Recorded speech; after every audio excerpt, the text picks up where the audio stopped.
moments how deeply we are inspired by your courage and leadership during the typhoon crisis in the Philippines, as well as Pope Francis's solidarity with you and the people of the Philippines during that time. We are so happy and privileged to honor that faith and that courage this afternoon, as together we support the Make Sad Eyes Smile initiative on behalf of the people of the Philippines.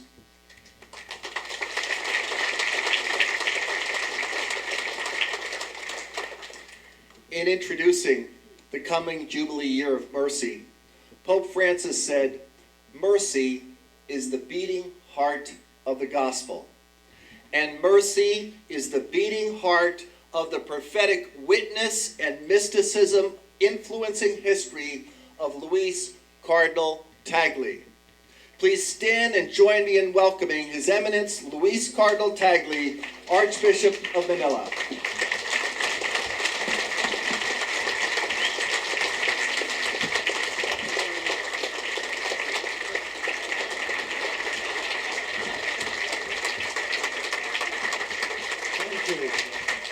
Thank you very much, Bishop.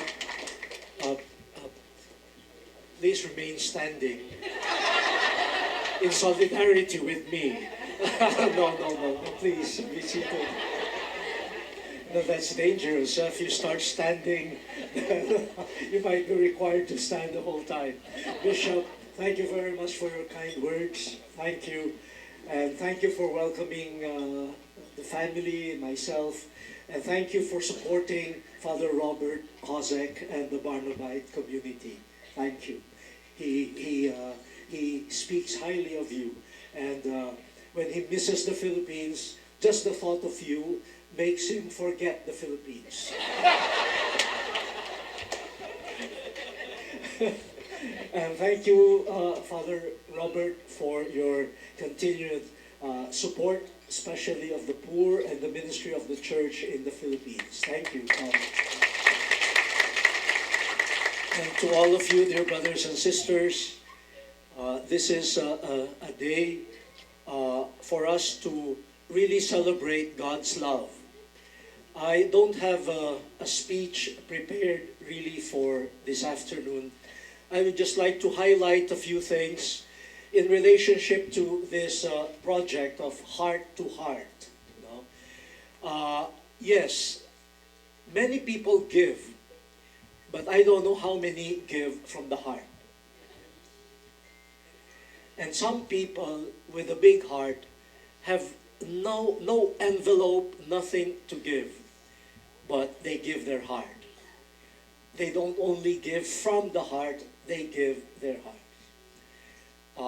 Just to highlight the importance of giving from the heart and in the end, ultimately giving our hearts to others. I was able to visit a feeding program for malnourished children in one part of the Philippines. There is an ongoing program where children are weighed, and those who do not meet the standards are fed daily for 6 months. And periodically they are checked, tested, including the parents. For sometimes it's the parents who gain weight rather than the children during the 6 months. The mother will say, "Oh, you eat," and the child says, "No, okay." They eat. A lot of cheating happens. And so we also weigh the parents, not just the children. And we say, "Aha! How come the weights of the children remain the same?" And the parents, but that's very rare, very rare, very rare. And I went to one center, the feeding center. They did not know that I would visit. And I passed through the back door. There was this group of volunteers preparing lunch. They did not see me coming to them, but I heard their conversation. One said, had I known how tedious this work is, I would not have volunteered. And she was complaining while cleaning the chicken and everything. And the other one said, "Oh, you're not alone. Me too." And the other one said, "Imagine, I spent the whole morning cooking for children that are not mine. They're not related to me." And I said, "Hey," I had, good morning. And they saw me. "Oh, Bishop, how are you?" I said, "Hey, we are feeding malnourished children. And the ingredients that you put into the food, heartaches, complaints, they will not gain weight. We are defeating the purpose of this feeding program." Now, they are very good people. And once in a while, all of us complain about hard work, etc. And that became a moment for all of us to reflect. Yes, we do a lot of work, but a time comes when we do the work, but not from the heart. And our heart is not in what we're doing. And when that happens, especially when the work is not really work, but an act of love, how could that be an act of love if it does not come from the heart and the heart is not involved? So this is not just a beautiful title, Heart to Heart. It means a lot. Without the heart to heart, it is not ministry. So we need your hearts. Of course, your envelopes too. Is that okay, Father? He coached me. He encouraged me to say that. That was not part of my script. But even if there is no more checkbook, no one can say, "I have nothing to give." You have your heart. So take care of your heart. From there, everything could generate more love, more compassion. But it must come from within. The second thing is, we are all aware of suffering in the world. Each of us, each one here has had his or her share of suffering, different types of suffering. And suffering could happen could be experienced on different levels. We do not wish suffering on anyone, even if they are strangers. But suffering comes. But when it comes, especially to children and to the most vulnerable, then suffering shows its real face. And if you have a heart, you will not be left unaffected. Look at how the world has been shocked, moved by the images of that young boy, the corpse of that boy that was washed out on the up to the beach of in Greece, escaping from Syria. Then they got to Turkey, and only the father survived. The mother of the child died, the elder brother, and the father brought the corpses of his family back to Syria to bury them. And he said, "Now I do not know whether there is still a future for me." His life revolved around his family, and with the family gone, this suffering. And in a world of suffering, people ask, where is God? that's almost instinctive. We look for God. But when we see suffering brought about by human choices, by violence, war, by insensitivity, by indifference, selfishness, ambition, when suffering comes from all of that, we also ask the question, where is humanity? We don't only look for God, we look for the human heart. Where is humanity? What type of humanity would allow something like this to happen? Can we still find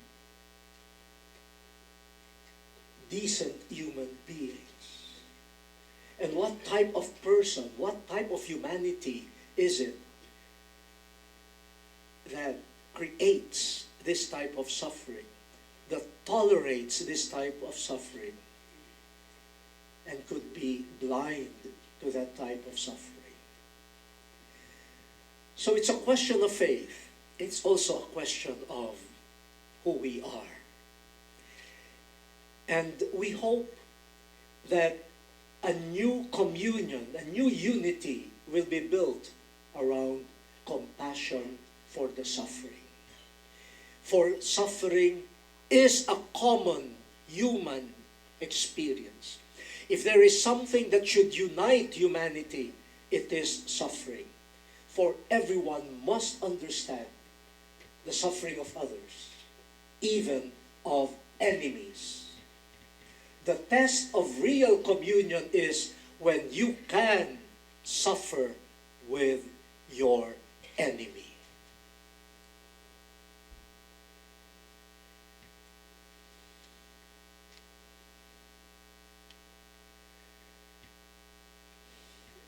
And when children suffer, as Father said, they are our children too. We cannot say, who is the parent of this child? Who is the mother? Who is the father? They are all our children, whether we know them or not. So let us build up this community centered on compassion. But we can be compassionate if the suffering of others is treated as our own and not alien, foreign to ourselves. Suffering does not know any race, creed, educational or social standing. When somebody suffers, you find a neighbor, a brother, a sister. And that's enough reason for us to come together.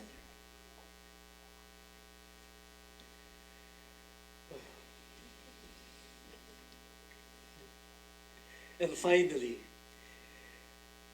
let us build up this community, international community, this universal community, this worldwide communion centered on compassion for those who suffer.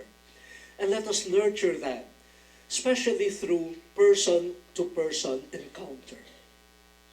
Yes, we can read about people who suffer.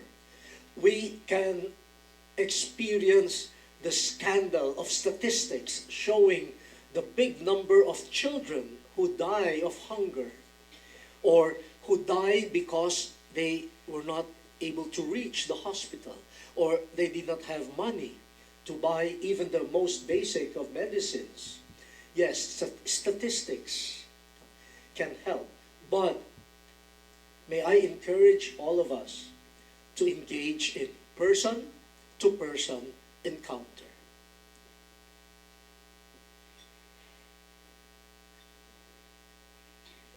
Visit, go to communities that are poor, go to orphanages, go to centers where you will be able to touch the hand of a child, of a malnourished child. I remember the first time I did the washing of the feet, where there was a young girl who was chosen to be one of the 12 apostles. A young girl who had a physical deformity. And I washed the foot, a shriveled foot. She had polio. Washing that tiny, tiny foot. And wiping it gently and kissing it. You are changed. You are changed. And then she looked at you with the most beautiful smile, thanking you for that experience of compassion and solidarity. You are changed.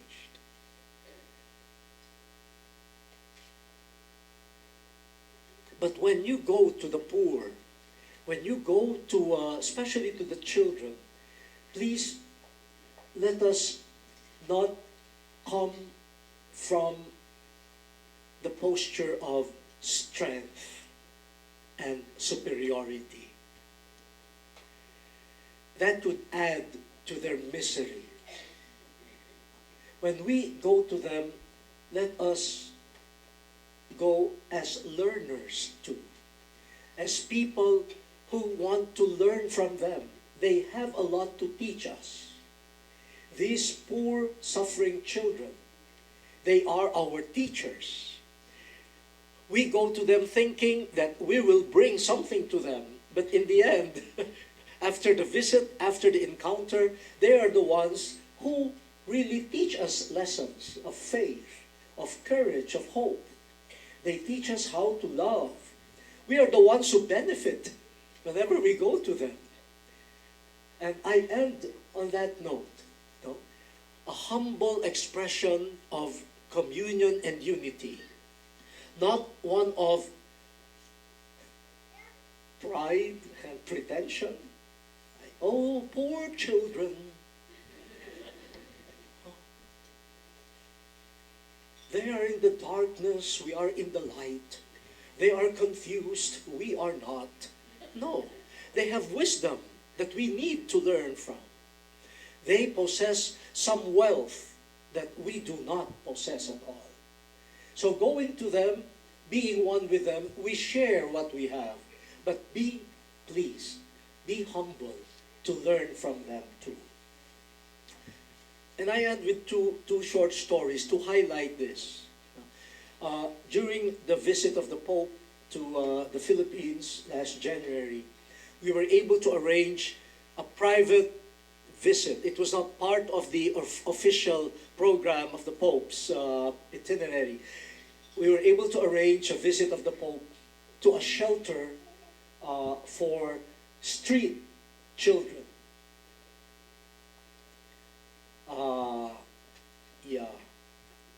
That shelter is very close to my residence as Archbishop of Manila. In fact, the house is owned by the Archdiocese of Manila. And it was the school for the tipless, the choir, the boys' choir. But now, we said, oh, let it be used by children who are looking for a shelter. Abandoned on the streets, some of them not having found their parents. They do not know their parents.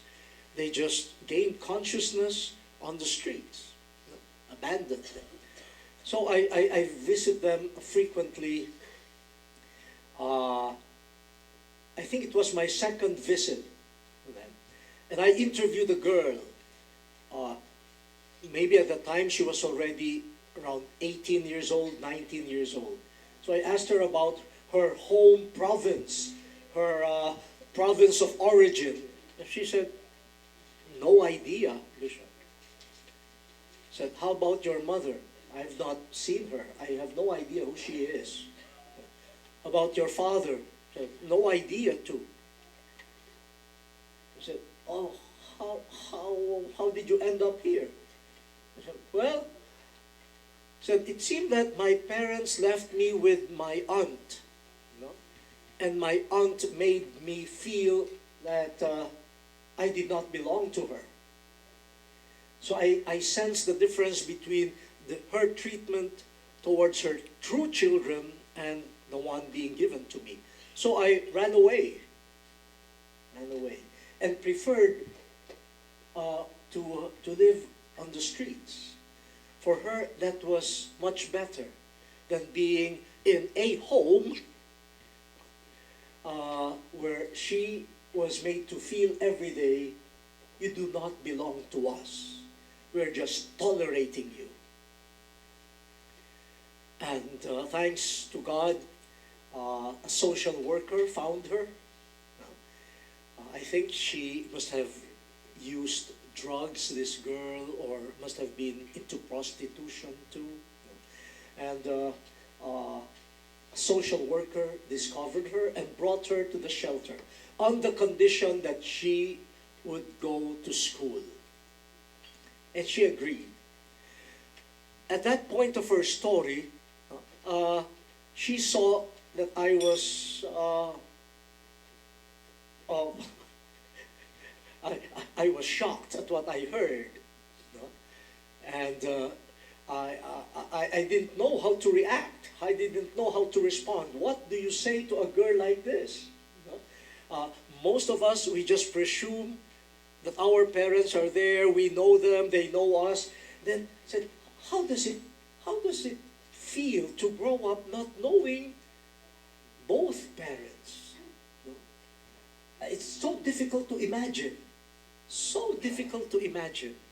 But this is the life of this girl. And she saw on my face no grief or pain or sorrow. But before I could open my mouth again, she said, Your Eminence, be at peace. Relax. Relax. Imagine, that was supposed to be my line. But it was coming from her. She said, relax. Don't worry. I said, that's the past. Now I have a home. This is my home now. The social worker is my parent. You come to visit us. I have a family. So don't worry about me. I'm okay. But don't we all have to learn from her? We miss the bus and we complain now. Your football team loses a game and you...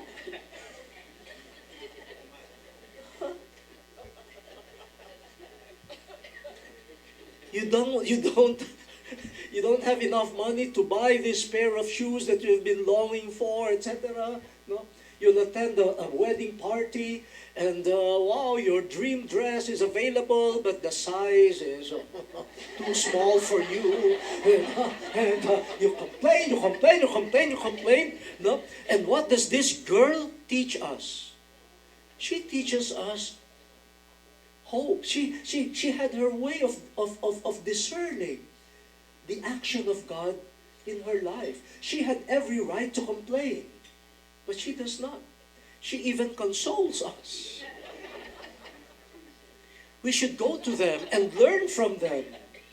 We should go to them and learn where are they getting, from what resource are they getting this peace, this consolation, and this capacity to transcend such a miserable situation. And the last story, I visited a community which is really a community of persons living in the midst of trash.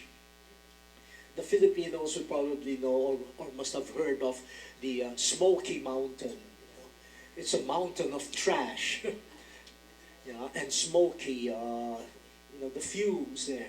But in the middle of all those communities are human beings who have no homes, and they make the trash heap their home, and they earn a living by collecting trash, recycling, etc. But they're, in a way, it's terrible. Human beings mixed up with all the trash there. Yeah. Now, I visited one such place, and that place that I visited is a new one.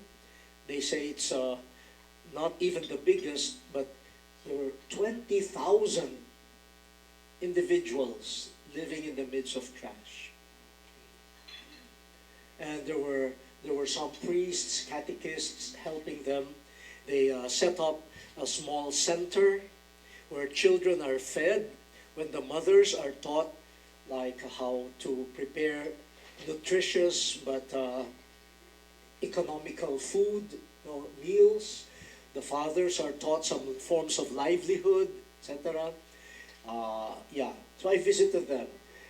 I first went around the neighborhood, then we ended in the center, and the children prepared some songs and dances,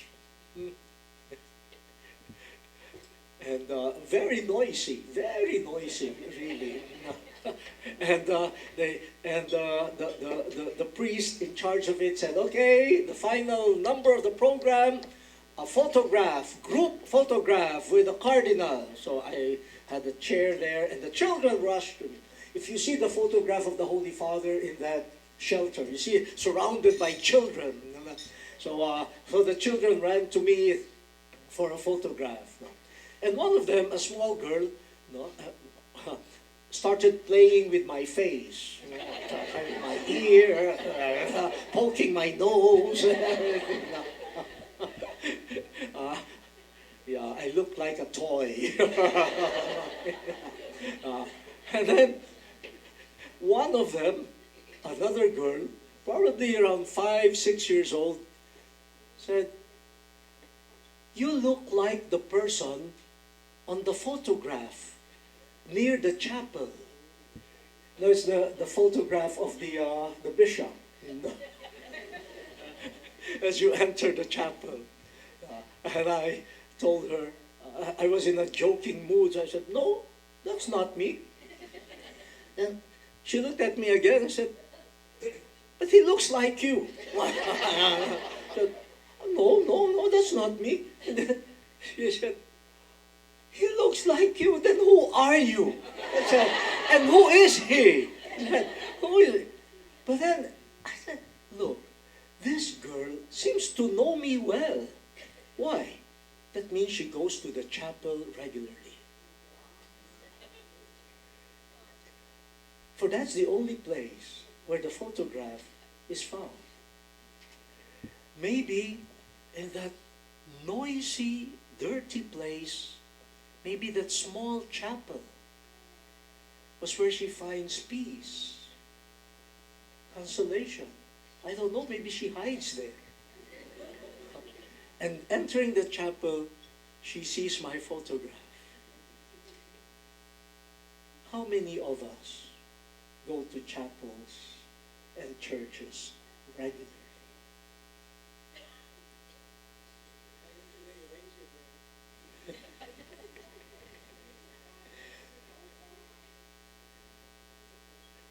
Sometimes only when we think we're in the mood, or when there is dire need.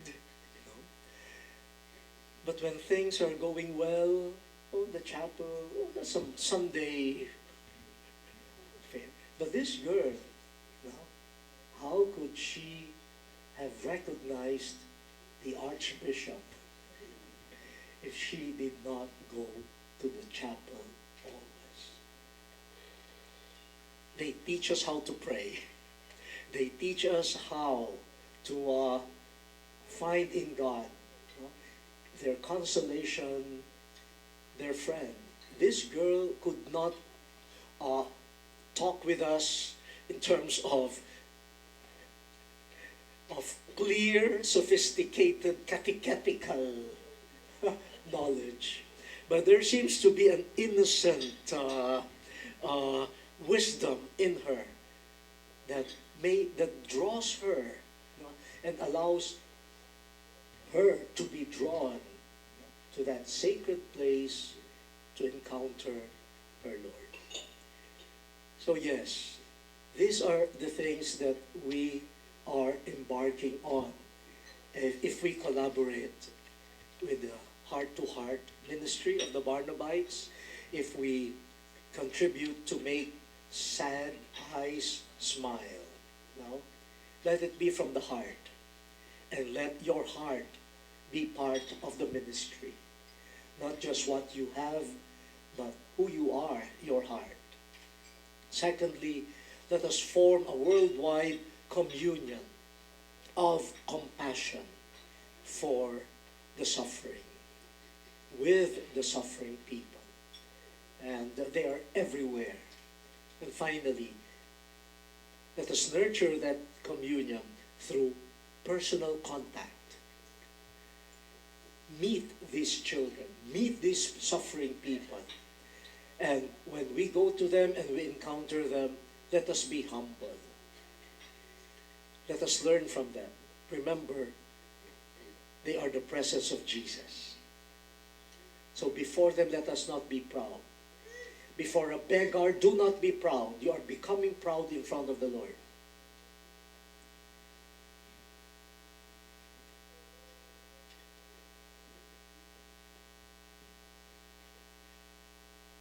Oh, why are you silent?